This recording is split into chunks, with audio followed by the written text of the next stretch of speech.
mataas yung numbers ni VP Sara ngayon. Pero it's because wala pa rin naman nagde-declare ng candidacy nila. So, if you ask the person on the street, ang alam lang nila is, okay, nag-declare si Vice President and parang sa tingin nila, siya yung unchallenged.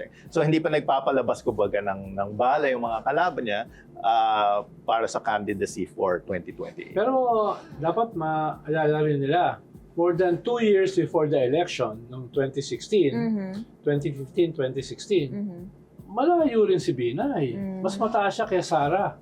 No? Pero Tama. eventually, ay halos naging kolelat siya after ng election. Yeah, I Ibig saw sabihin, that. Yan, moving yan eh. It's a very dynamic process. Moving yan. Kahit yung pinakamataas, biglang gumuho. In fact, I would be worried if I were them. Kasi Yeah. sa horse race, ang sinasabi nga natin, ang pinaka ayaw natin actually, yung nagpi-peak too early. And Nagpi-peak too it early, could be that, kasi yung mga nakikita nating trends sa mga historic history, sa elections, yung mga malalakas initially, usually nagpi-peak too early sila. Hindi sila karamihan ng mga like si former president, si Pinoy, humabol siya, di ba? Hindi naman siya, in fact, hindi siya nag-factor in sa mga early surveys until nung late, no mga 2010. Hanggang January. Hanggang January. January right. 2010. Of Doon course, siya tumaas.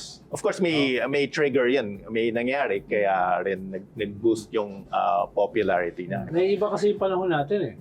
Ang tingin ko kasi 2028 will be decided in 2026. Bakit? Nandito nangyayari yung unprecedented corruption. May makukulong ba na big fish o wala? Dito nangyayari itong unprecedented economic crisis.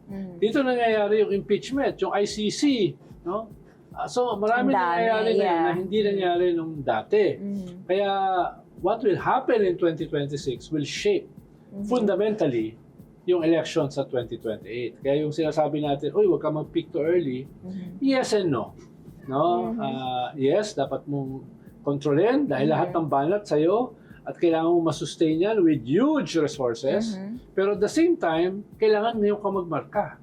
Kailangan ma-survive mo yung impeachment. Kailangan maipagpag mo yung ICC Crimes Against Humanity ng iyong tatay at ng mga kaalyado mo. Diba? Dapat makalampas ka dito sa massive corruption na hindi lang sa gobyerno kinakaso, kundi sa mga kaalyado mo at ibang kapamilya. So, yun lang sinasabi ko na medyo naiiba yan doon sa dating norm na huwag ka kaagad tumaas this early.